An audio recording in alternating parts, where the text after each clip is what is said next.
तो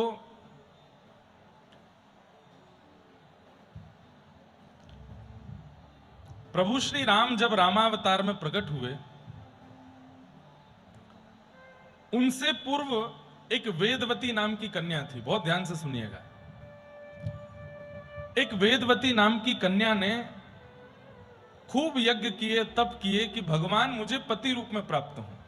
ठाकुर जी को पति रूप में प्राप्त करने के लिए वेदवती ने तप किया। और वेदवती कोई माता पिता से नहीं जन्मी थी, अयोनिजा थी। जिस प्रकार सीता जी पृथ्वी से प्रकट हुई हैं, रुक्मिणी जी पृथ्वी से प्रकट हुई हैं, ऐसे वेदवती भी पृथ्वी से ही प्रकट हुई है। बहुत सावधानी से सुने। श्री तिरुपति बालाजी कैसे विराजमान हुए, कैसे आए, बड़ी अद्भुत कथा। तो वेदवती उसने खूब तप किया, और किस लिए कि भगवान मुझे पति रूप में प्राप्त हो। उसका तप पूर्ण होने ही वाला था और ठाकुर जी प्रकट होने ही वाले थे। और उस समय पर बहुत भयंकर प्रकोप चल रहा था रावण का। रावण को जैसे ही पता चलता था कोई तप कर रहा है, यज्ञ कर रहा है, हवन होम कर रहा है, तो वो जाकर के विघ्न डालने का प्रयास करता था। वेदवती के बारे में जब रावण को पता चला तो रावण ने जाकर के उसके तप को भंग करने के लिए तलवार का प्रहार किया। केश हाथ में पकड़ करके जैसे तलवार का प्रहार करने लगा तो वेदवती ने तलवार के प्रहार से पूर्व ही अपने केशों को काट दिया जो रावण ने पकड़े थे, और स्वयं अग्नि में प्रवेश कर गए। तप अधूरा रह गया, पूर्ण नहीं हो पाया।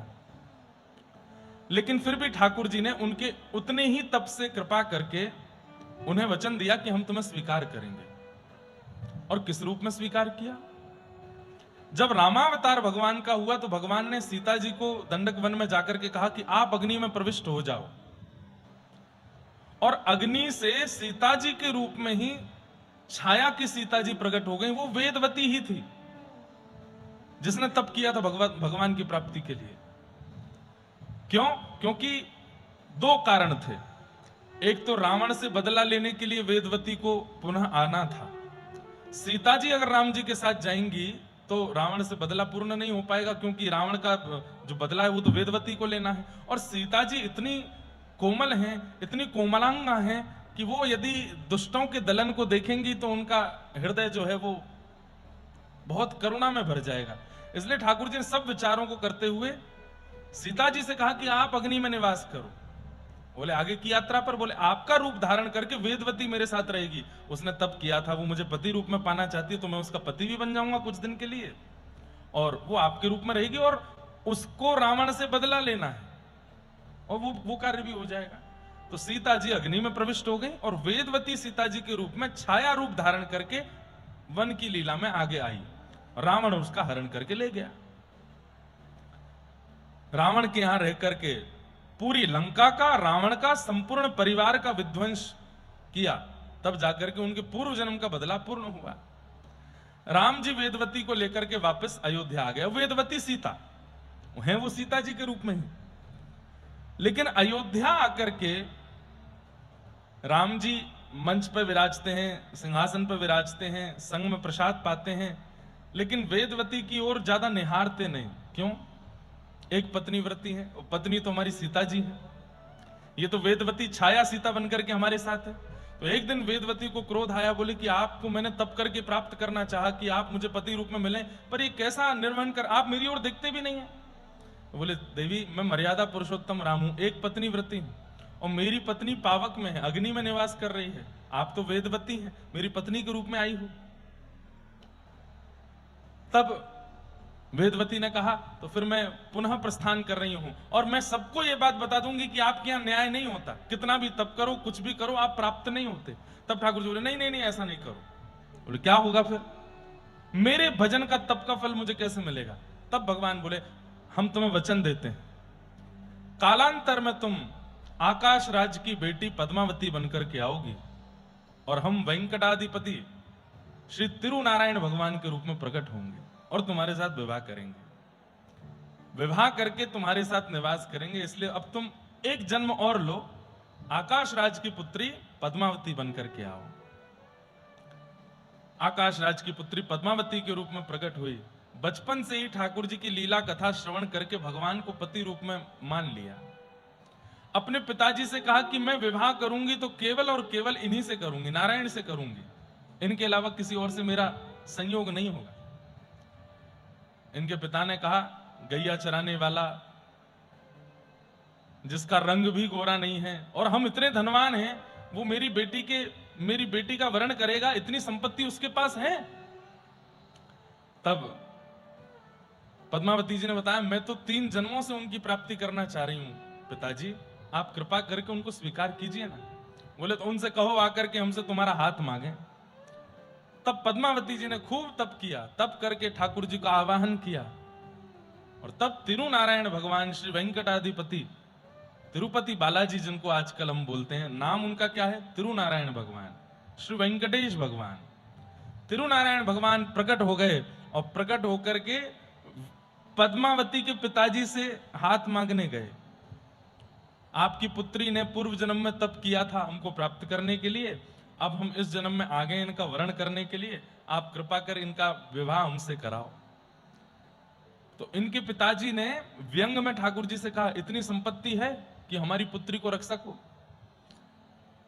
तो तिरुपति बालाजी बोले, संपत्ति तो अभी नहीं। तो बोले, हम कैसे विवाह कर दें? पहले हमें दिखा दो कि हमारी पुत्री प्रसन्न रहेगी आपके पास, तो हम अपनी पुत्री का विवाह करेंगे। तब भगवान ने कुबेर से जाकर के कहा कि भाई, जितनी संपत्ति है सब हमको उधार दे दो, हम धीरे धीरे चुकाते रहेंगे तुम्हारा। सब लीला है भगवान की, भगवान को किसी से आवश्यकता है क्या मांगने की? लेकिन ये लीला करनी है ठाकुर जी को। कुबेर से जाकर के सारी संपत्ति लेकर के आए। आहा, ऐसी अद्भुत संपत्ति के स्वामी बनकर के, ऐसा अद्भुत मुकुट धारण करके, दुल्हा का रूप धारण करके वेंकटेश भगवान आए। भगवान के उस रूप को देख करके 33 कोटि देवता न्योछावर हो गए। सब बारात में पहुंचे, सब बारात में पहुंचे और भगवान का श्री पद्मावती के साथ में विवाह हुआ। बोलो तिरुनारायण भगवान की, वेंकटेश भगवान की। आप पद्मावती जी के साथ में विराजमान हो गए। तभी कुछ वर्षों पूर्व ठाकुर जी का लक्ष्मी जी से थोड़ी नोक-झोंक भी हुई थी। किस बात को लेकर के? लक्ष्मी जी ने भगवान से कहा, आप में कुछ ज्यादा दया नहीं है? आपके वक्ष पर प्रहार करके भृगु मुनि चले गए और आपने उनसे एक बात भी नहीं कही। बोले, मैं ब्राह्मणों से कुछ नहीं कहता। बोले, देखिए अब आपको बोलना पड़ेगा, ऐसे अच्छा नहीं लगता है, कोई भी कुछ भी कह जाता है आप शांत बैठे रहते हो। ठाकुर जी बोले, मेरा स्वभाव है शांत रहना। शांताकारम भुजगशयनम पद्मनाभम सुरेशम विश्वाधारम गगन सदृशम वेद वर्णम शुभांगम लक्ष्मीकांतम कमल नयनम योग भीर ध्यान गम्यम वंदे विष्णुम भव भयहरम सर्वलोकैक नाथम। शांताकारम, ठाकुर जी शांत रहते हैं। और अगर उनके भक्त शांत नहीं रहते तो इसका मतलब ठाकुर जी ने भक्त रूप में स्वीकार किया नहीं। ठाकुर जी का शांत स्वभाव लाइए चित्त में। लक्ष्मी जी रूठ करके चली गई। बोले, या तो आप भृगु जी को कुछ कहिए, नहीं तो मैं रूठ के जा रही हूं। भगवान बोले, आप जाओ, हम ब्राह्मणों से कुछ नहीं कहेंगे, वो चाहे हमसे जो कर लें, वैकुंठ भी मांग लेंगे तो मैं दान कर दूंगा, लेकिन ब्राह्मणों से एक शब्द नहीं बोलूंगा, मेरे प्राण हैं वो। लक्ष्मी जी नाराज होकर चली गई। या उसी बीच में ये वाली क्रिया हो गई कि भगवान तिरुनारायण बनकर के गए और पद्मावती जी के साथ में विवाह हुआ। नाराज होकर के लक्ष्मी जी विराजमान हो गई कोल्हापुर में आकर के। लक्ष्मी जी का मंदिर है। मुझे वहां किसी ने बोला कि महाराज जी ये पार्वती जी हैं, परंतु कई आचार्यों ने हमको कहा कि नहीं, वो पार्वती जी नहीं, लक्ष्मी ही है। इसलिए तिरुपति बालाजी के बाद कोल्हापुर दर्शन लक्ष्मी जी का करना अनिवार्य होता है। कई लोग कोल्हापुर से तिरुपति जाते हैं, तिरुपति से कोल्हापुर आते हैं, ऐसा क्रम रहता है। तो नारद जी महाराज लक्ष्मी जी से मिलने के लिए आए। लक्ष्मी जी बोली, कहो नारद जी कैसे आए? बोले, हम तो बढ़िया चकाचक भोजन करके आ रहे हैं, पेट भर गया है, गले तक भरा हुआ है, क्या बताएं। लक्ष्मी जी बोली, ऐसा कहां भंडारा पाके आए? बोले, ठाकुर जी का विवाह था ना, पद्मावती से विवाह हुआ है, वहीं से प्रसाद पाके आ रहे हैं। लक्ष्मी जी बोली, हमको नाराज करके यहां भेज दिया और खुद ने दूसरा विवाह कर लिया पीछे से, कहां पर हैं? बता दिया। बोले, अच्छा आपको नहीं पता था क्या? हमसे तो गलती हो गई। बोले, कहां है? बोले, तिरुपति। लक्ष्मी जी बोली, अभी बताती हूं। लक्ष्मी जी अपने वाहन पर विराजमान होकर के जैसे तिरुपति जाने लगे, पद्मावती जी घबराई। बोले, जय जय, क्या हो रहा है? बोले कि आपकी बड़ी वाली आ रही है। बोले, कौन? बोले, लक्ष्मी आ रही है। आपने तप करके हमको प्राप्त करना चाहा, पर हम तो लक्ष्मी के हैं ना। बोले अब क्या करें? बोले कुछ नहीं, आने दो, शांत रहना। वो कितना भी सुनावे, कुछ कहें, डांटेंगी, फटकारेंगी, शांत रहना, कुछ उत्तर मत देना। सबसे बढ़िया तरीका है किसी के क्रोध को शांत करने का कि तुम शांत रहो, कुछ मत बोलो। प्रत्युत्तर दोगे तो क्रोध और बढ़ जाएगा। लक्ष्मी जी आई, आकर के खूब सुनाने लगी। बोले एक हृदय में दो कैसे रह सकते हैं? जब हम थी तो फिर इनकी आवश्यकता क्यों? ठाकुर जी बोले अब मैं आपको कैसे समझाऊं, इन्होंने तप किया था, तप करके हमको पति रूप में मांगा। यही जब आप सीता बनकर के आई थी तो यही आपकी छाया बनकर के हमारे साथ रावण से युद्ध करने गई थी। लक्ष्मी जी बोली हमको ये सब बातें समझ नहीं आती हैं, ये सब आपका षड्यंत्र था, मुझे जबरदस्ती नाराज कर दिया ताकि मैं आपसे दूर चली जाऊं और आप यहां विवाह कर लो। आपने छल किया। ठाकुर जी बोले मैं छल नहीं करता। तो बोले एक साथ दोनों को कैसे निवास दोगे? ठाकुर जी बोले आप मेरे सामने खड़ी हो जाओ। पद्मावती जी से कहा आप भी मेरे सन्मुख खड़े हो जाओ। और ठाकुर जी ने दोनों को चित्त में विराजमान किया। तो तिरुपति बालाजी के दाहिने वक्ष पर लक्ष्मी जी विराजमान है और श्री तिरुपति बालाजी के बाम वक्ष पर श्री पद्मावती देवी विराजमान है। दोनों को अपने हृदय में विराजमान करके ठाकुर जी तिरुनारायण बनकर के वहां निवास कर रहे हैं। लेकिन हृदय में तो रख लिया, प्रत्यक्ष रखने में विवाद हो रहा था, लड़ेंगी दोनों। तो फिर ठाकुर जी ने लक्ष्मी जी को कहा तुम तो जाओ कोल्हापुर, और पद्मावती जी से कहा आप जाओ नीचे तिरुपति में, आप विराजो।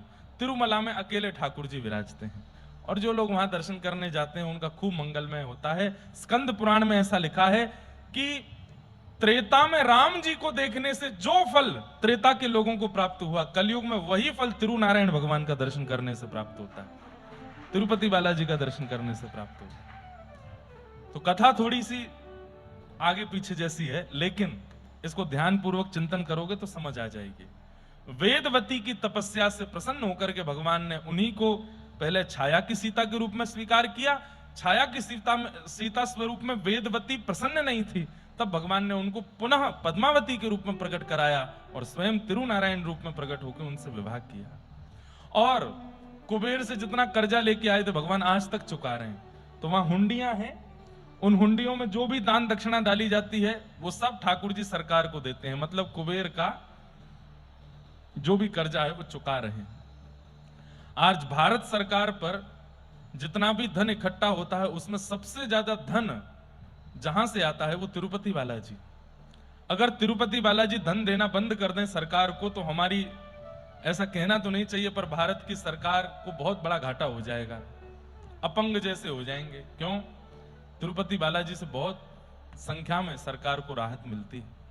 और इतना ही नहीं, तिरुपति बालाजी भगवान ने स्वयं का एक ऐसा ट्रस्ट निर्माण कर रखा है, कितने असहायों की भोजन की व्यवस्था, रहने की व्यवस्था, पढ़ाई की व्यवस्था, वेद अध्ययन की व्यवस्था, सब अकेले तिरुनारायण भगवान करते हैं। इतनी बड़ी संस्था और इतने प्रकल्प चलते हैं कि बड़े बड़े लोग, करोड़ों का टर्नओवर करने, हजारों करोड़ों का टर्नओवर करने वाले लोग भी ऐसी सेवा नहीं कर सकते जैसी तिरुनारायण भगवान सेवा कर रहे हैं पृथ्वी पर।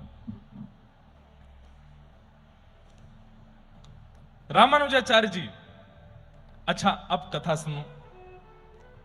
तिरुनारायण भगवान विराजमान हो गए वेंकटादि पर्वत पर।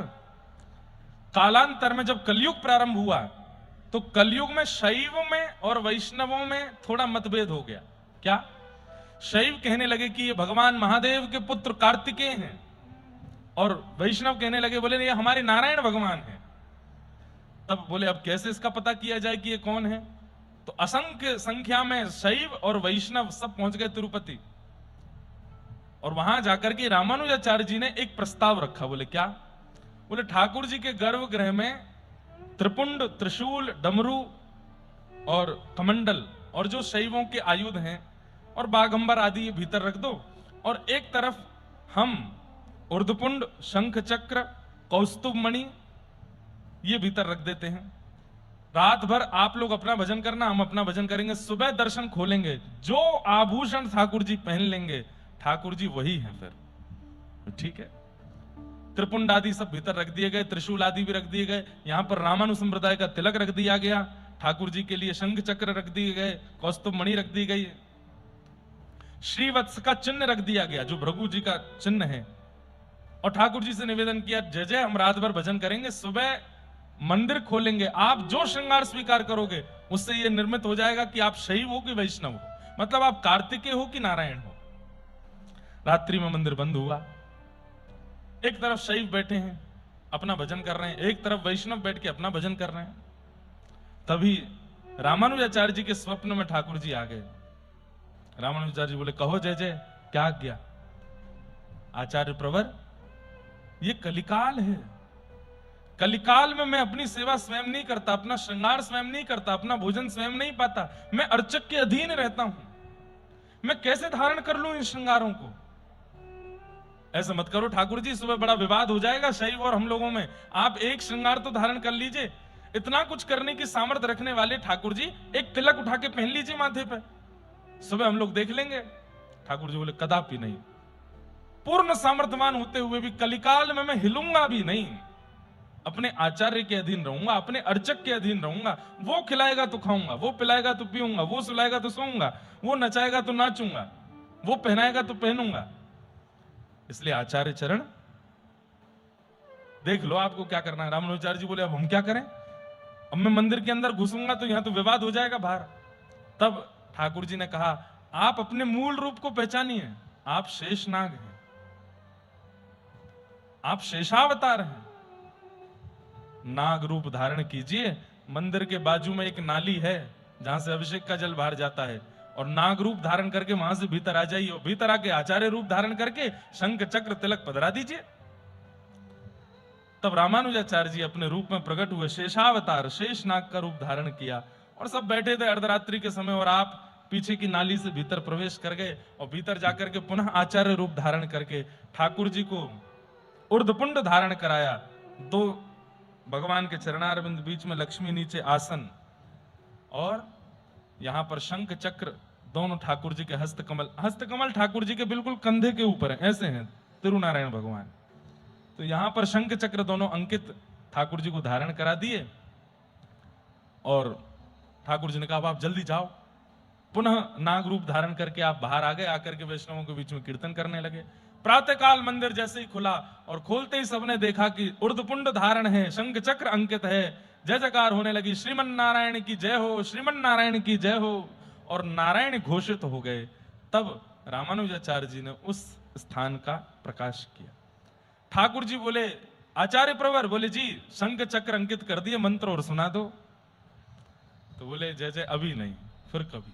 तब एक बार रामानुजाचार्य जी पुनः पहुंचे, तब तिरुपति बालाजी ने उनसे पूछा कि मैं भगवान होकर के इतने जीवों का कल्याण नहीं कर पाता, आप मानव होकर ऐसा कैसे कर लेते हो? ऐसा क्या है आपके पास जो इतने हजारों लाखों आपके शिष्य हैं?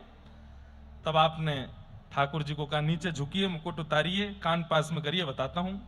और जैसे भगवान ने कान पास में किया तो रामानुजाचार्य जी ने अपना मूल मंत्र कान में बोल दिया, अष्टाक्षर मंत्र बोल दिया।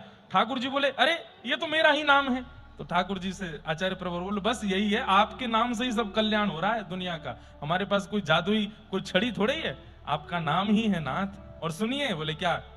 शंख चक्र पहले अंकित हो गए थे, तिलक अंकित हो गया था, अब नाम भी हो गया, मंत्र भी दे दिया है। तब तिरुपति बालाजी ने रामानुजाचार्य जी से कहा, अब आप गुरु बनकर के ही विराजो।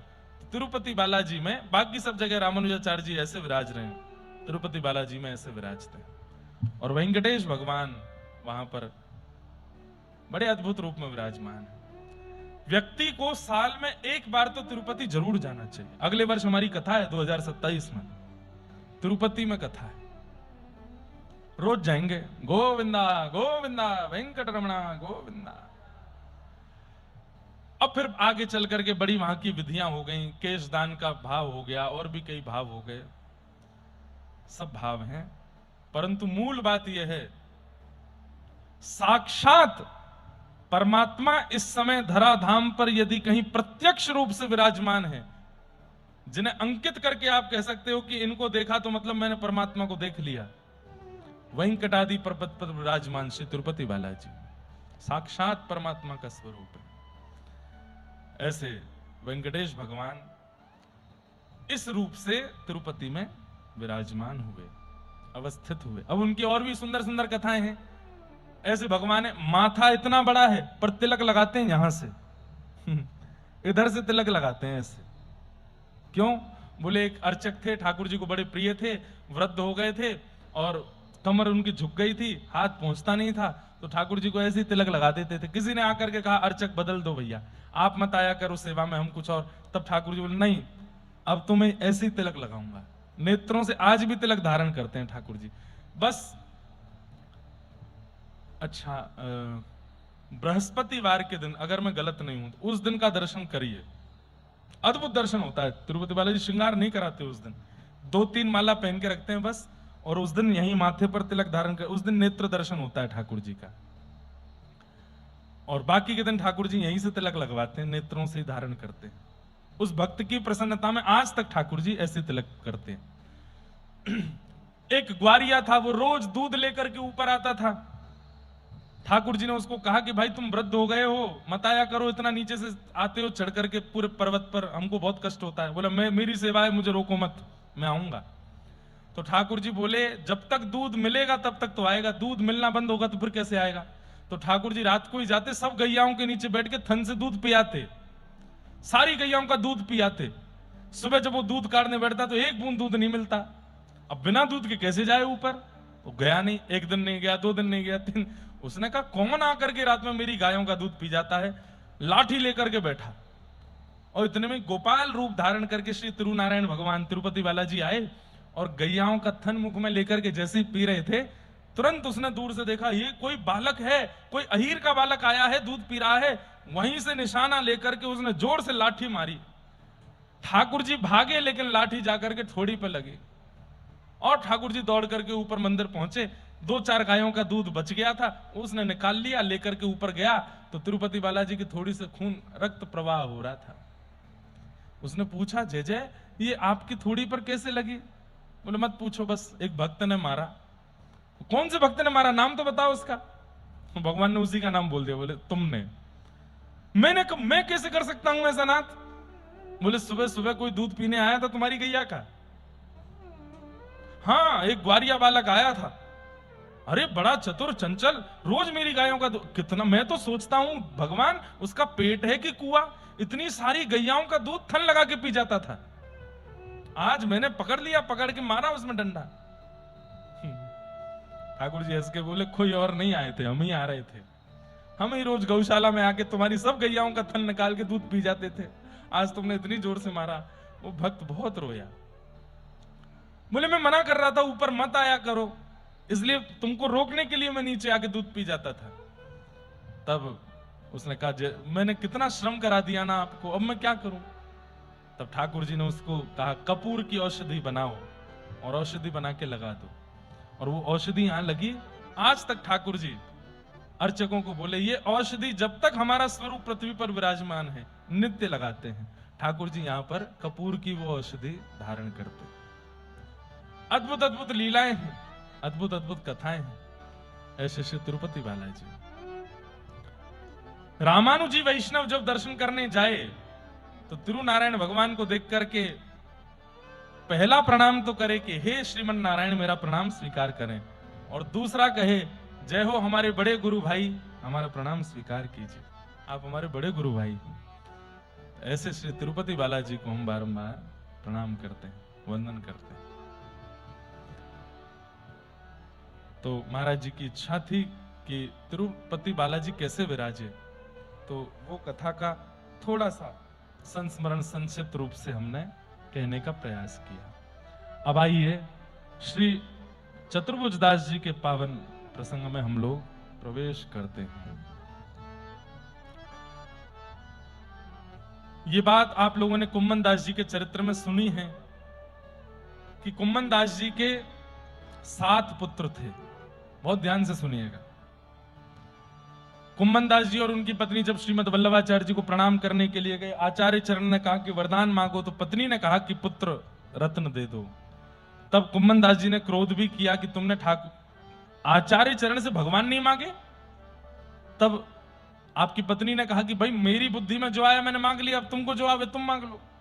तो आपने आचार्य चरण से कहा कि मुझे तो नित्य निकुंज के रस का अनुभव हो, ऐसी कृपा कर दो। तब आचार्य चरण ने कहा चिंता मत करो, तुम्हारा जो भाव है वो भी पूर्ण होगा, पत्नी का भाव भी पूर्ण होगा, तुम्हारे घर 7 बालक जन्म लेंगे। कुम्मन दास जी बड़े दुखी थे। 5 बालकों का जन्म हो चुका था, एक भी वैष्णव नहीं। ना मंदिर जाते हैं, ना कीर्तन में जाते हैं, ना कथा श्रवण करते हैं, ना किसी और भाव में रहते हैं। कुम्मन दास जी बड़े दुखी रहते थे। क्यों? वैष्णव बालक क्यों नहीं है, भक्त बालक क्यों नहीं है? तब आपके 6वें बालक का जन्म हुआ, नाम था कृष्णदास। ये अष्ट सखाओं वाले कृष्णदास नहीं, इनके पुत्र ही थे, उनका नाम कृष्णदास रखा। वो भी मंदिर नहीं जाते थे, कथा में नहीं जाते थे, सत्संग में नहीं जाते थे, गौ सेवा में बड़ी रुचि थी, तो उनको अपना आधा पुत्र माना। एक दिन आप बड़े उदास होकर के श्रीनाथ जी के सामने बैठ के कीर्तन गा रहे थे, तो श्रीनाथ जी भीतर से बोले, ए कुंभना, ऐसो ऐसो तेरो मोह लटक कुरो काहे गो, ऐसो बैठो जैसे तेरी बहू भाग गई हो। ठाकुर जी तो ऐसे ही बोलते हैं। कुम्मन दास बोले, नहीं नहीं ऐसो ना है जय जय। बोले तो काहे गो, अरे प्रसन्न मुद्रा में रहकर मेरे सामने कीर्तन गा रहा है, लेकिन मोह ऐसा बना रखो है कि नेक देर में आंसू निकर आमेंगे का बात है, मुझको बता। तब आपने ठाकुर जी से कहा, जय जय, बालक तो 6 हो गए घर में, लेकिन एक भी सत्संगी नहीं है। मन को बड़ी व्यथा है, मन को बड़ी पीड़ा है नाथ। मैं व्रत होता जा रहा हूं, कल को मेरे प्राण निकल जाएंगे, मेरे बाद कौन आपको कीर्तन सुनाएगा यहां आके? अरे तू चिंता करे, चिंता मत करे, चल चोरी करके आवे। और ठाकुर जी कुम्मन दास जी को चोरी कराने ले गए, और ठाकुर जी ने कुम्मन दास जी को कह दिया कि अब तेरे घर एक बालक आवेगो और वो मेरो परम भक्त होगो। आप प्रतीक्षा किए और बस कुछ ही दिनों में श्री कुम्मन दास जी के यहां पर एक सुंदर बालक ने जन्म लिया, और जन्म लेते ही आप गाने लगे, आयो चतुर्भुज को दास। कथा सुनी थी कुम्मन दास जी के चरित्र में कि जब ठाकुर जी छीके से मटकी माखन चुरा रहे थे, तो धोती नीचे उतरने लगी, तो 2 भुजा से धोती पकड़ी, 2 भुजा से छीका, चतुर्भुज रूप में दर्शन किए। तो कुम्मन दास जी ने अपने उस 7वें पुत्र का नाम चतुर्भुज दास रखा। आयो चतुर्भुज दास, आयो चतुर्भुज दास, ऐसा करके आप कीर्तन करने लगे। चतुर्भुज दास जी का जन्म हुआ। जन्म लेते ही आपके अंदर सुसंस्कार होने लगे। 11 दिन की अवस्था में चतुर्भुज दास जी को लेकर के कुम्मन दास जी जैसे ही घर का शुद्धिकरण हो गया, श्रीमद वल्लभाचार्य जी के पास लेकर के उनको गए और कहा, जय जय, आपकी कृपा से ये छोटो लाला भयो है, अब यहाँ पे कृपा करो। तब गोसाई जी ने उनको 11 दिन की अवस्था में ब्रह्म संबंध कर दिया, दीक्षा दे दी। 11 दिन की अवस्था में दीक्षा हो गई। 11 दिन का बालक क्या जाने। और जहां गोसाई जी इतना परख करके, इतना देख करके दीक्षा ग्रहण कराते थे, पता नहीं क्या चतुर्भुज दास जी को देख करके उनके मन में आया और उनको तुरंत दीक्षा दे दी। और आपने तुरंत 11 दिन का बालक, दीक्षा नामकरण तो होता नहीं 11 दिन के का। तब आपने कुम्मन दास जी से पूछा, या बालक को कहां नाम रखना है? जय जय, अब आपकी गोद में है, आप जो चाहो वो धर दो। लेकिन कुम्मन दास जी के मन में तो चतुर्भुज दास नाम ही था। तब गोसाई श्री विठलनाथ जी ने नवनीत प्रियालाल जी, श्रीनाथ जी दोनों के चरणन में बालक को पधरा करके, और ये चमत्कार ही था, तुरंत चतुर्भुज दास जी की गोद में देते हुए बोले, या को नाम होएगो, कुम्मन दास जी की गोद में देते हुए बोले, या को नाम होएगो चतुर्भुज दास।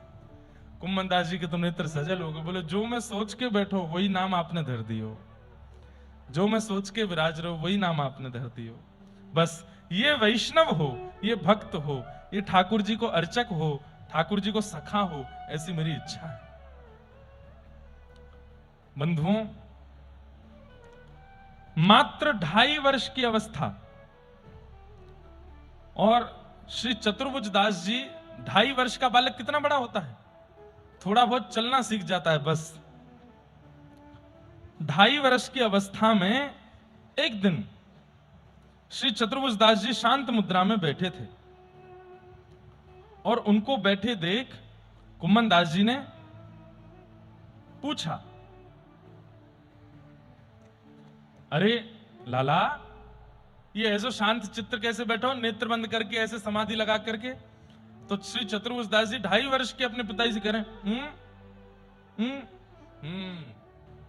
तो कुम्मन दास जी बोले, अरे कौन को ध्यान लगा रहा है? कहां देख रहे हो लाला? बंधुओं, कितने बड़े आश्चर्य की बात है। अष्ट सखाओं में चतुर्भुज दास जी जैसा कोई नहीं हुआ। 2.5 वर्ष की अवस्था में पहला पद गाया इन्होंने।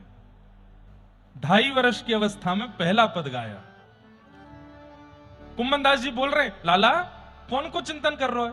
कहां ध्यान लगा रहे हो? ये एकांत में बैठ के कहां चिंतन कर रहे हो? तब आपने अपने पिताजी को सन्मुख बैठा करके कहा, मेरे हृदय में जो दिख रहा है मैं आपको दिखाऊं। बोले दिखाओ। गोरज राजत सांवल अंग, गोरज राजत सांवल, गोरज राजत सांवल अंग, गोरज राजत सांवल। देख सखी ब्रज देवन आवत, देख सखी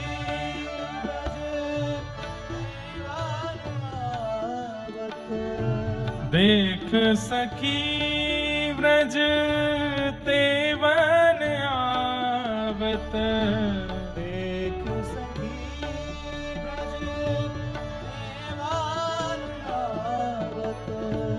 गोविंद गोधन संग,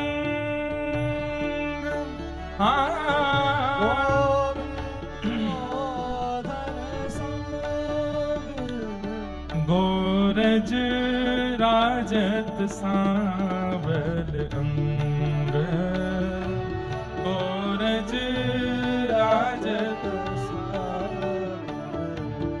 समझ में आ रहा है? गौ की रज सांवले अंग पर लगी हुई है। ठाकुर जी देख सखी व्रजते वन आवत, गोविंद गोधन संग, गायों के संग ठाकुर जी वन में जा रहे हैं और गैयाओं की, लाखों गैयाओं की चरण रज उड़ उड़ करके ठाकुर जी के श्री अंग का स्पर्श कर रही है। और वो स्पर्श सांवले अंग पर इतना सुंदर लग रहा है, इतना सुशोभित हो रहा है। उसको देख करके श्री चतुर्भुज दास जी गा रहे हैं, अंबुज वदन। अंबुज वदन मतलब गहरे सरोवर, गहरे नदी जैसा जिनका अंग है। गहरी नदी, गहरा सरोवर नीला होता है इसलिए। और उस गहरे सरोवर, गहरे नदी में कई बार कमल प्रकट हो जाते हैं, तो उसकी उपमा ठाकुर जी को दी जा रही है। अंबुज वदन नयन युग खंजन, अंबुज वदन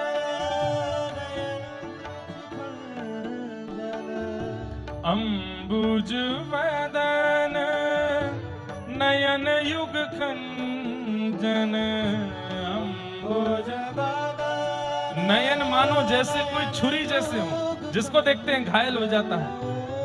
क्रीडट अपने रंग,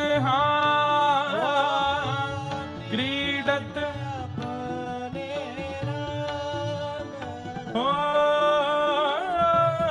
क्रीडत अपने रंग, क्रीडत अपने रंग। गोरज राजत सांवल अंग, गोरज राजत सांवल, गोरज राजत सांवल अंग, गोरज राजत सांवल। बंधुओं, अभी गर्मियों के दिन चल रहे हैं, रोज चंदन लगाया कीजिए ठाकुर जी को, और चंदन घिसिए। चंदन में थोड़ा इत्र डाल दीजिए, बहुत थोड़ा सा, ज्यादा नहीं, थोड़ा सा कपूर मिला दीजिए, और पास की गौशाला में जाकर के गैया की चरण की रज ले आओ, और नेक सी वो रज भी मिला दो उस चंदन में, और फिर बढ़िया से घिस के, खूब बढ़िया घिसो, देर तक घिसो। खूब देर तक घिसने के बाद बिल्कुल मलाई जैसा जब वो चंदन हो जाए, तब सुंदर ठंडा ठंडा चंदन ठाकुर जी को ऐसे पत्रावली लगा। गौरज ठाकुर जी को अति प्रिय है। मैया तो चंदन लगा करके भेजती है, लेकिन धूप में जाते ही ठाकुर जी को पसीना आता है तो चंदन की बिंदी जो है वो सब गीली हो जाती है। तब गैयाओं की रज उड़ उड़ करके जाती है और उस चंदन बिंदु पर जाके लग जाती है और शोभा सुंदर लगने लगती है ठाकुर जी की। गोरज राजत सांबर अंग, गोरज राजत। और इससे एक बात और, ठाकुर जी को नजर नहीं लगेगी। आपके ठाकुर जी को कोई कितना भी घूर के देख जाए, कितना भी नयन भर के देख जाए, अगर गौरज आपने ठाकुर जी को लगाई है तो उनको नजर नहीं लगेगी। गौरज ठाकुर जी की नजर उतार देती है। और जब चंदन नहीं भी लगाते हैं ना, तो भी गौरज थोड़ी सी भीतर लगा दिया करो, हल्की सी, ठाकुर जी के वक्ष पर, ठाकुर जी की भुजा पर, ठाकुर जी के माथे, ऐसी की दिखे ना। कई लोग ना बात सुनकर के कथा में जाते हैं, फिर अति में सब कुछ कर देते हैं, वो फिर रूप भी नहीं बिगड़ना चाहिए ठाकुर जी का। हमने दीक्षा दी, दीक्षा के बाद हम सब अपने शिष्यों के माथा ही देखते हैं, तिलक कैसे लगाया है। किसी का हाईवे टेढ़ा मेढ़ा ही रहता है, कभी यहां से यहां से। कई लोग हैं वो तिलक बिल्कुल सीधा लगाते ही नहीं है। एक तो हमारी परिकर में ही है, कैमरा लिए डोलते हैं, कभी तिलक सीधा नहीं दिखता उनका। उनसे मैं कहता हूं भाई, ये तिलक स्वरूप साक्षात ठाकुर जी हैं, सीधा अंकित करो, सीधा धारण करो। नहीं सीधा हो रहा है इसका मतलब क्या है? नाम जप नहीं करते हो। नहीं सीधा हो रहा है इसका मतलब क्या है? गुरु की वचनों पर निष्ठा नहीं है। तिलक स्वरूप यदि मधुर नहीं बनता है ना माथे पर, तो इसका मतलब है केवल खींच के आ गए हो, नियमित रूप से धारण किया नहीं है। बीच की जो श्री है, कई लोगों की श्री ऐसी लगती है, अब नीचे से श्री जो है वो कहीं ऐसे जा रही है, ऐसे जा रही है, बस यूं खींच आए हैं जल्दी जल्दी। नहीं, नीचे से थोड़ी ऐसी मोटी सी हो, ऊपर जामे पतली, भली पतरा लगाओ लेकिन सीधा तिलक लगाओ, सुंदर तिलक लगाओ। माताएं, उनको तिलक बहुत बड़ा नहीं लगाना है। एक दो बहनों को देखा वो यहीं से यूं लगाती हैं ऐसे, जैसे सींग निकल आए हों। नहीं, बहुत हल्का सा धारण कीजिए, श्वेत नीचे, बहुत बिल्कुल जैसे बिंदी होती है ऐसे श्वेत दो आसन। सीधा भी लगा सकते हैं, ऐसे सीधा जैसे दक्षिण भारत में लगाते हैं, ऐसे सीधा आसन, उसके ऊपर श्री धारण करो। श्री भी ज्यादा बड़ी नहीं हो, छोटी छोटी सी हो। छोटी मतलब ऐसी भी नहीं दिखे ही नहीं, मतलब सबसे बढ़िया बात है ये ठाकुर जी ही हैं, इनको सुंदर बना के धारण करो। देख करके मन प्रफुल्लित होना चाहिए। अब हम कभी रज का तिलक लगाते हैं, कभी पासा का तिलक लगाते हैं। आज ठाकुर जी का चंदन के साथ तो चंदन का तिलक धारण किया। चंदन व्रजरज या तीर्थ की रज और पासा जो श्वेत होता है, इनको लगाने की अनुमति है। पासा विशेष रूप से लगाया जाता है, जो श्वेत होता है वो श्वेत द्वीप की रज है। हम जम्बू द्वीप में रहते हैं, वो श्वेत द्वीप की रज है वो, जो लगाने की आज्ञा दी गई। तो सुंदर श्रृंगार किया करो, ठाकुर जी का भी सुंदर करो, अपने माथे का भी तिलक सुंदर धारण करो। ऐसे नहीं बस खींच दिए कहीं से भी कहीं निकल आए ना, बैठ के ध्यान पूर्वक केंद्र, 5 मिनट लेट हो जाए चलेगा, तिलक सुंदर धारण करो। कैसे लग रहे हैं ठाकुर जी? अंबुज बदन नयन युग खंजन, आहा, नील सरोवर जैसा जिनका वदन है। कभी कभी नेत्र खोलते हैं तो ऐसा लगता है नील सरोवर में कमल प्रकट हो गया हो। 2.5 वर्ष का बालक बोल रहा है। और नयन युग खंजन, नेत्र ऐसे हैं जैसे मानो कोई छुरी चला रहा हो, घायल हो जाता है जिसको देख लेते हैं। क्रीडट अपने रंग, अकेले क्रीड़ा कर रहे हैं। मधुमंगल श्रीदामा तनसुका मनसुका धनसुका कोई नहीं है, अकेले खेल रहे हैं अपने साथी। कभी एक गैया पे चढ़ जाते हैं, कभी दूसरी गैया पे कंधा रख लेते हैं। और ये चतुर्भुज दास जी को दिख रहा है, वो कुम्मन दास जी को बता रहे हैं। और कुंचित केश सुदेश मानो, कुंचित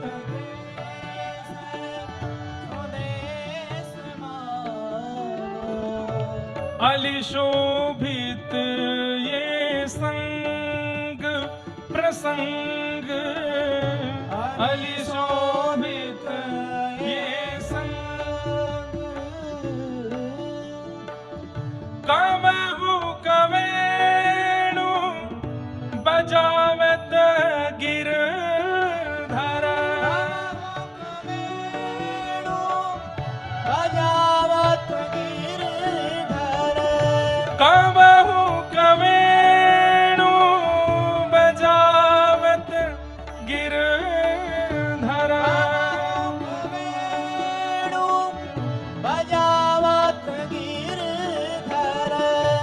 नाना तान तरंग, ओ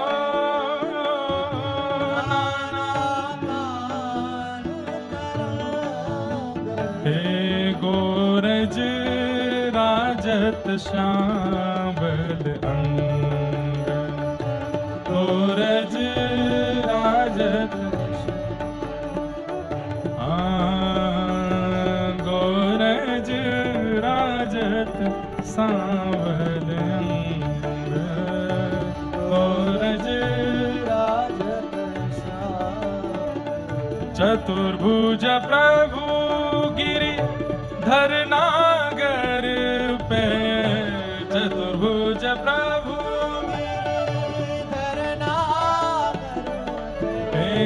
चतुर्भुज प्रभु गिरिधर नागर पे, चतुर्भुज प्रभु गिरिधर नागर पे, हे बारो कोटि अनंग,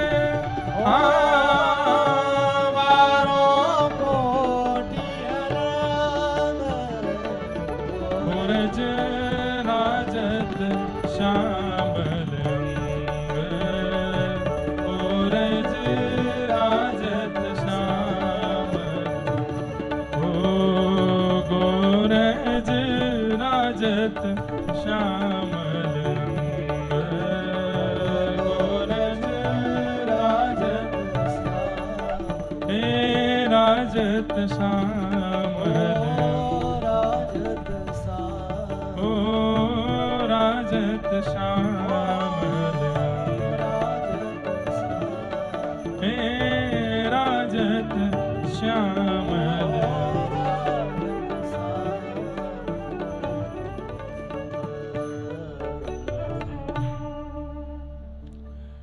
इस प्रकार 2.5 वर्ष की अवस्था में अपने पुत्र को इस स्थिति में देख करके श्री कुम्मन दास जी भावुक हो गए।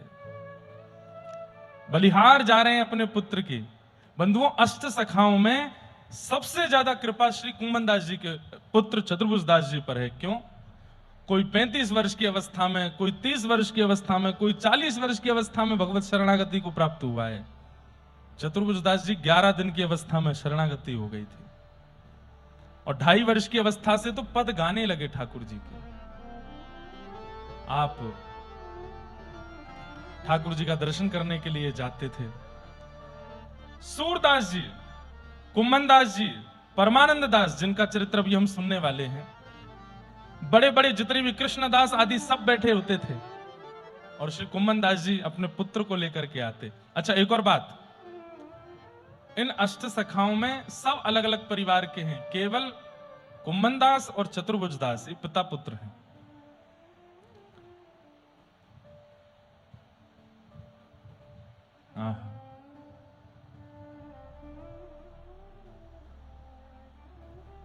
आप ठाकुर जी का मधुर दर्शन करने के लिए आते, गोसाई जी से जाकर के कुम्मन दास जी कहते, जय जय, आपको ही बालक है, आपकी कृपा से ही प्राप्त भयो है, बस श्री जी से प्रार्थना करियो। बंधु, हमारे यहाँ श्री जी शब्द लाडली जी के लिए नहीं कहा जाता, दोनों के लिए कहा जाता है।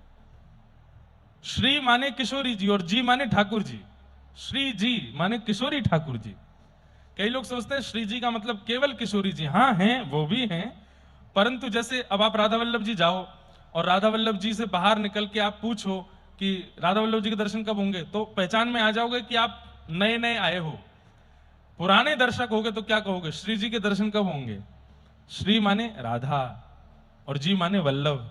श्री जी, श्री जी का मतलब दोनों युगल। कुम्मन दास जी बोले, श्री जी से कहियो बालक को स्वीकार करे। बोले, तेरो बालक तो स्वीकार है चुको है, तू काहे को चिंता करे। कुम्मन दास जी वहां कीर्तन गाते थे और श्री चतुर्भुज दास जी बैठकर के केवल श्रीनाथ जी को देखते रहते थे। एक दिन कुम्मन दास जी कीर्तन गाकर के बाहर गए, पुनः लौट करके आए तो देखे चतुर्भुज दास जी वहां नहीं है। पूरे मंदिर में खोजा, गिरिराज पर्वत पे खोजा, परिक्रमा में ढूंढ आए, आने और जतिपुरा सब जगह ढूंढा, लेकिन चतुर्भुज दास जी नहीं मिले। आप रोते हुए दोबारा लौट के मंदिर गए और गोसाई श्री विठल नाथ जी से जाके कहने लगे कि जय जय, लाला नहीं मिल रहा है, चतुर्भुज दास नहीं मिल रहा है। तब गोसाई श्री विठलनाथ जी बोले, वो तेरे लाला दिखाऊं कहां है? बोले दिखाओ। तभी आपने गिरिराज पर्वत के ऊपर से एक सुंदर वन की झरोखों में दिखाया, तो वहां श्रीनाथ जी चतुर्भुज दास जी के साथ खेल रहे थे और कुम्मन दास जी अपने पुत्र को ठाकुर जी के साथ खेलता हुआ देख रहे थे। कुम्मन दास जी की जो स्थिति हुई है, रो रो करके बेहाल हो गए। बोले जय जय ने स्वीकार कर लियो मेरो लाला स्वीकार कर लियो जय जय ने। और महाराज ऐसी झांकी देख करके श्री कुम्मन दास जी आनंदित हो गए। नित्य आप चतुर्भुज दास जी को लेकर चले जाते थे और वहां ठाकुर जी के मंदिर में भीतर जाते, बाहर नहीं आते, अंदर से अंदर गायब हो जाते। ठाकुर जी उनको लेकर के खेलने चले जाते। ऐसा प्रेम, ऐसा मोद बाल्यावस्था में ही श्री चतुर्भुज दास जी के साथ बढ़ने लगा। एक बार जन्माष्टमी का दिन था और श्री जन्माष्टमी के दिन सूरदास आदि सब बैठे थे और तभी चतुर्भुज दास जी वहां आए और सबसे पहला पद सबकी आज्ञा से चतुर्भुज दास जी ने गाया।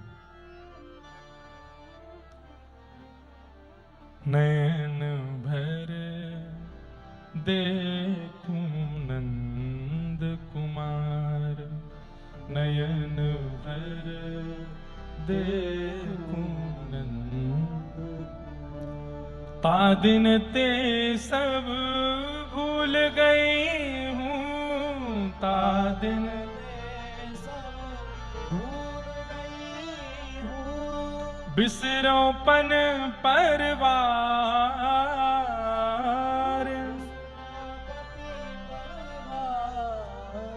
बिन देखे हो विकल भई हूँ,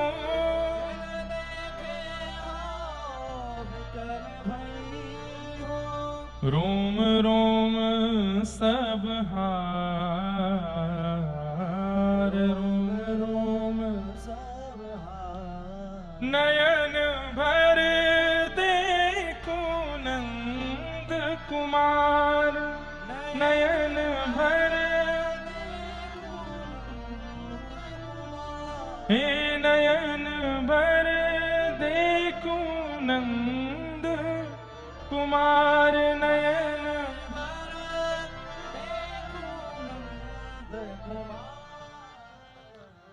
इस प्रकार आपने पद गाया और आप पद गा रहे थे और सब मंत्रमुग्ध होकर के केवल सुन रहे थे।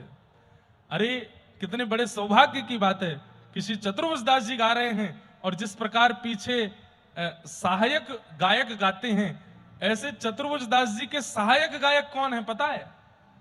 नंददास भी गाते हैं, कृष्णदास भी गाते हैं, पर सहायक गायकों में इन्होंने कभी नहीं गाया। लेकिन चतुर्भुज दास जब गाते हैं तब सहायक गायकों में श्री सूरदास जी इनके साथ गाते हैं। सबसे बड़े सूरदास चतुर्भुज दास जी को ऐसे देखते हैं, छोटे से चतुर्भुज दास और सबसे ज्येष्ठ श्री सूरदास। वैसे तो अष्ट सखाओं में उम्र में सबसे बड़े श्री कुम्मन दास जी, उनके बाद चतुर्भुज दास, उनके बाद सूरदास है, पर फिर भी सूरदास जी की ख्याति बहुत ज्यादा है। 1.25 लाख पद लिखे हैं, उनकी पदवी थी, लेकिन वे भी चतुर्भुज दास जी के सुंदर भाव पर मोहित रहते थे। एक दिन श्रीनाथ जी के दर्शन करने के लिए चतुर्भुज दास जी गए। सामने बैठ के कुछ गा रहे थे। 11-12 वर्ष की अवस्था, पतली सी आवाज बालकों जैसी, और ऊंची ऊंची तान लेकर के जब गाते थे श्रीनाथ जी झूम उठते थे।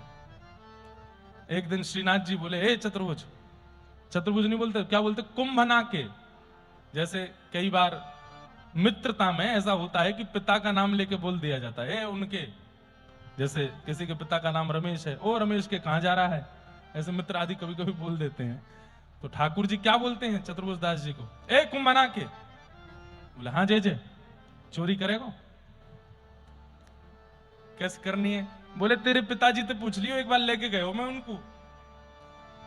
तो चतुर्भुज दास जी आज घर लौट के आए। अब सोच, ऐसा घर का माहौल कभी सोच के पड़ रहा था जब मैं, तो मेरे को लग रहा था ऐसे कितना अच्छा लगता है ना, पिता पुत्र दोनों ठाकुर जी के संग लीला करते हैं और आपस में एकांत में बैठते थे। माँ और बाकी के 5 भाइयों के सामने बात नहीं करते थे चतुर्भुज दास जी और कुम्मन दास जी। ऊपर जाते थे, ऊपर एक भजन कुटी बना रखी थी कुम्मन दास जी ने, वहां अपने पुत्र को बैठाते और पिताजी पुत्र से, पुत्र पिताजी से, दोनों रस की चर्चा करते। एक बार की बड़ी सुंदर घटना बताते हैं कि एक बार कुम्मन दास जी को स्वप्न में दिख रहा था कि श्रीनाथ जी की शयन हो गई है, घनघोर अंधेरा है पूरे गिरिराज जी में, केवल एक दीपक श्रीनाथ जी के गर्भगृह में जल रहा है। और तब चतुर्भुज कुम्मन दास जी ने एक पद गाया, वे देखो बरत झरोखन दीपक हरि पौढ़े ऊंची चित्र सारी। वे देखो बरत झरोखन दीपक हरि पौढ़े ऊंची चित्र सारी। देखो वो एक दीपक जल रहा है, कहां? जहां हरि पौड़े हैं, जंगले में से दीपक की लौ के प्रकाश दिख रहा है। और इतना कहकर के चतुर्भुज दास जी स्वप्न में ही पद गा रहे थे और इतना गाकर के रुक गए। इतने में ही अपनी मां के उस तरफ सो रहे थे श्री चतुर्भुज दास जी, और आगे की पंक्ति चतुर्भुज दास जी गाने लगे। कैसा संयोग! पिता ने एक पंक्ति गाई और गा करके इसके अलावा कुछ दिखा नहीं कुम्मन दास जी को, केवल इतना दिखा कि खिड़की में से लौ दिखाई दे रही है, दीपक जल रहा है ठाकुर जी के अंतर गर्भगृह में। चतुर्भुज दास जी क्या गाते हैं? सुंदर वदन निहारन कारण, सुंदर वदन निहारन राखे हैं बहु जतन करी प्यारी, राखे बहु जतन करी प्यारी। समझ में आई बात? पिताजी, आपको जो दीपक से, आपको जो झरोके से दीपक दिख रहा है श्रीनाथ जी के सुंदर गर्भगृह में, वो दीपक बहुत जतन करके श्री प्यारी जी ने प्रज्वलित किया है। किशोरी जी ने। क्यों? बोले इतनी शाम घटा हो रही है बाहर, इतनी काली निशा है, आज की अमावस्या की रात्रि है, श्याम सुंदर दिख नहीं रहे हैं, तो श्याम सुंदर के श्री अंग को देखने के लिए किशोरी जी ने वो दीप प्रज्वलित किया है। कुम्मन दास जी उठ करके रोने लगे और अपने पुत्र को हृदय से लगा लिया। बोले कि मेरी अवस्था 90 के आसपास हो गई, अनुभव मुझे नहीं होते हैं जो अनुभव मेरे पुत्र को होते हैं। सुंदर वदन निहारन कारण, सुंदर वदन निहारन राखे हैं बहु जतन कर प्यारी, राखे जतन कर प्यारी। कुम्मन दास जी समझ गए कि जो अनुभव मुझे होता है वो इनको भी होता है। तब कुम्मन दास जी ने कही, लाला पद पूरा करो। तब आपने अपने पिताजी की छाप से पद को पूरा किया। कुंभन दास प्रभु सो, कुंभन दास प्रभु सो भग सीमा, कुंभन दास प्रभु सो भग सीमा। जोरी भली बनीक सारी, जोरी भली बनीक सारी, जोरी भली बनीक सारी, जोरी भली। कुम्मन दास जी बोले, लाला मध्य भी हो गया पद का, अंत भी हो गया, प्रारंभ का स्थाई तो बना नहीं। तो चतुर्भुज दास जी ने तुरंत स्थाई भी गा दिया। क्या? नवनागरी मनोहर राधे, नवनागरी मनोहर राधे, नवल लाल गोवर्धन धारी, नवनागरी मनोहर राधे, नवना। मेरे रोंगटे खड़े हो रहे हैं सोच करके, कितना अद्भुत भाव है। नवनागरी मनोहर राधे, नवनागरी मनोहर राधे, नवल लाल गोवर्धन धारी, नवनागर गोवर्धन धारी। सुंदर वदन निहारन कारण, सुंदर वदन निहारन कारण राखे हैं बहु जतन कर प्यारे, राखे बहु जतन कर प्यारे, ओ राखे हैं बहु जतन कर प्यारे, राखे बहु जतन कर। और एक पंक्ति गा दी, कंठ लगाए भुज दे सिरहाने, कंठ लगाए भुज दे सिरहाने। बंधुओं, अंतरंग रस की लीला है। ठाकुर जी कैसे पौड़े हैं। कुम्मन दास जी को केवल दिए की झलक दिख रही है जंगले में से, लेकिन भीतर कैसे पौड़े हैं छोटे से चतुर्भुज दास जी बता रहे हैं।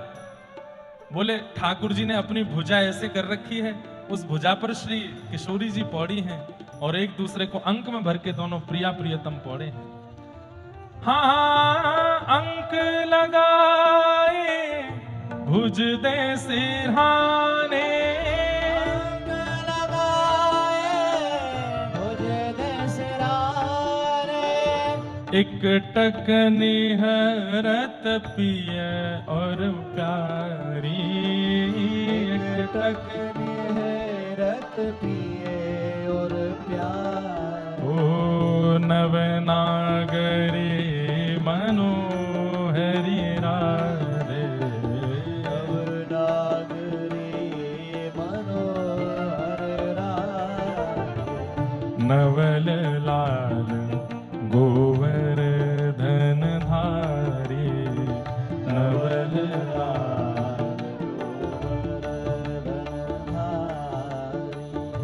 तन मन मिले प्राण प्यारे सो, तन मन मिले प्राण प्यारे सो, तन मन मिले प्राण प्यारे सो, तन मन मिली प्राण प्यारे सो, सोनवतम रस्य बाढ़्यो अति भारी, सोनव रस तम बाढ़्यो अति प्यारी। हे कुम्हर दास प्रभु सौभग सीमा,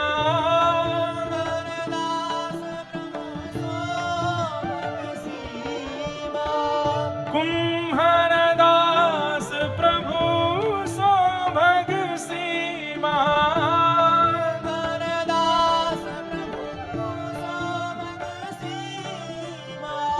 जोरी भली